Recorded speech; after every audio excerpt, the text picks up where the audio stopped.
Hello বন্ধুরা, কেমন আছো তোমরা? আশা করি খুবই ভালো আছো। তো আজ আমি তোমাদের জন্য নিয়ে চলে এসেছি চিকু বান্টির মৃত্যু রহস্য। তো তোমরা ভিডিওটা শেষ পর্যন্ত দেখতে থাকো, অনেক কিছু জানতে পারবে।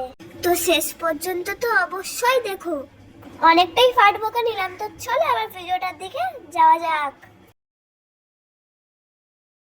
তো তোমরা যারা চিকু বান্টির ফ্যান, তোমরা অনেকেই জানো চিকু বান্টি জঙ্গলে এসে মারা গিয়েছিল।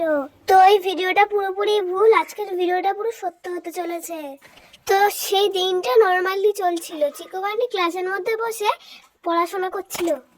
হঠাৎ তাদের ক্লাসে এসে তাদের টিচার একটি গুড নিউজ দেয় যে স্কুল থেকে সবাই মিলে এবার শিক্ষা সফলে যাবে। এই কথাটা শুনে স্কুলের ছাত্রছাত্রীরা খুব খুশি হয়ে উঠলো এবং চিকু বান্টিও খুব খুশি হয়ে উঠলো।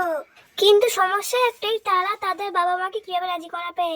তারা এই বিষয়ে আগে তাদের বাবাকে জিজ্ঞেস করলো, কিন্তু তাদের বাবা কোনো আপত্তি জানায় না। তারপর তাদের মা যেন রাজি হচ্ছিল না, কিন্তু চিকু বান্টি তার মাকে অনেক বোঝানোর পর তার মা রাজি হয়ে গেল। তারপর তারা পরের দিন সকালে যাওয়ার জন্য রওনা দিল। বাচ্চারা তো খুবই খুশি সেখানে যাচ্ছে বলে, তার থেকে ভালো খুশি হচ্ছে চিকু বান্টি। এবার তারা বাস থেকে নেবে খুব মজা করলো এবং সবার সাথে খুব ঠাট্টা করলো। তারপর মজা ঠাট্টা হয়ে যাওয়ার পর চিকু বান্টি বাসে ফিরে গেল এবং বাসও চলতে শুরু করলো। সব ঠিকঠাকই চলছিল, কিন্তু মাঝ রাস্তায় বাসটা খারাপ হয়ে গেছিল, সেই জন্য ওদের নামিয়ে দেওয়া হয়েছিল। তার মধ্যে বাস ঠিক করতে করতে চিকু বান্টি নিজেদের মধ্যে ঝগড়া করতে করতে জঙ্গলের মাঝ রাস্তায় চলে গেছিল। 1 ঘন্টা পর তাদের বাসটা ছাড়ানোর পর তারা দেখলো যে চিকু বান্টি বাসে নেই। সেই জন্য সবাই চিকু বান্টিকে খুঁজতে গেছিল। তারা অনেক চিকু বান্টিকে খোঁজার পর চিকু বান্টিকে খুঁজে পেল না। তারা ভেবেছিল চিকু বান্টি বাঘের পেটে গেছে এবং তারা বাসের দিকে রওনা দিল এবং বাসও চলতে শুরু করলো। কিন্তু চিকু বান্টি কি বাঘের পেটে গেছে? না, তারা বাঘের পেটে যায়নি। তখন তারা বলল, ভাই আমরা কি এই জঙ্গল থেকে বেঁচে ফিরে যেতে পারবো না? না ভাই, আমরা অবশ্যই এই জঙ্গল থেকে বেঁচে ফিরে যেতে পারবো, তুই চিন্তা করিস না, আমি তো আছি। এবং চিকু বান্টি হারিয়ে আবার এদিক ওদিক দৌড়াতে থাকে, কিন্তু তারা কোনো রাস্তা পায় না। এবং চিকু বান্টি দৌড়াতে দৌড়াতে পড়ে যায় একটা বৃত্তের মধ্যে এবং চারিদিকে শুকনো হাড় এবং চারপাশে গাছে অনেক রকম চিহ্ন। বান্টি জোর গলায় বলল, চিকু, এই জায়গাটা ভালো মনে হচ্ছে না রে।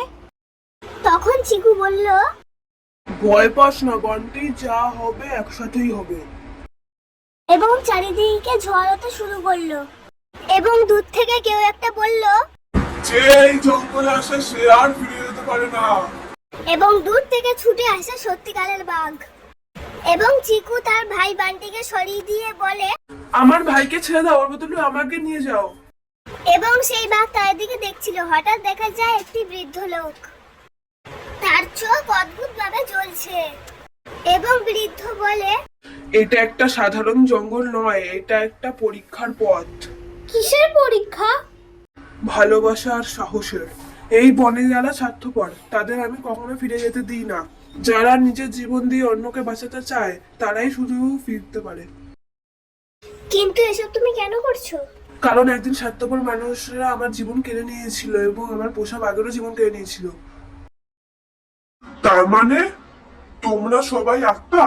হ্যাঁ, কিন্তু তোমরা ভয় পেও না, তোমাদের আমি কোনো ক্ষতি করব না, কারণ তোমরা পরীক্ষায় পাশ করে গেছো। কি পরীক্ষা? কিভাবে পাস হলাম আমরা? তোমরা একে অপরকে জীবন দিতে প্রস্তুত ছিলে, যা প্রমাণ করে তোমরা স্বার্থপর মানুষ নও। তোমরা এখান থেকে গিয়ে সবাইকে সচেতন করবে। বন এবং পশু পাখি রক্ষা করার দায়িত্ব সবার। ঠিক আছে, আপনিও কাউকে প্রতিশোধ নিতে বিপদে ফেলবেন না। দুনিয়াতে যেমন খারাপ মানুষ থাকে তেমন ভালো মানুষও থাকে। এরপর ভোর হতে থাকে। সেই বৃদ্ধ চিকু বান্টিকে বাড়ি ফেরার পথ দেখিয়ে দেয়।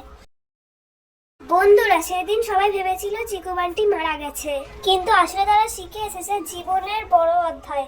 এবার তোমরা কে কে চিকু বান্টিকে পছন্দ করো কমেন্টে জানিও।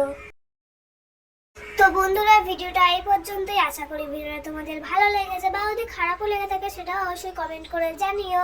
তো দেখা হবে তোমাদের নতুন কোনো ভিডিও নিয়ে, ততক্ষণের জন্য টাটা।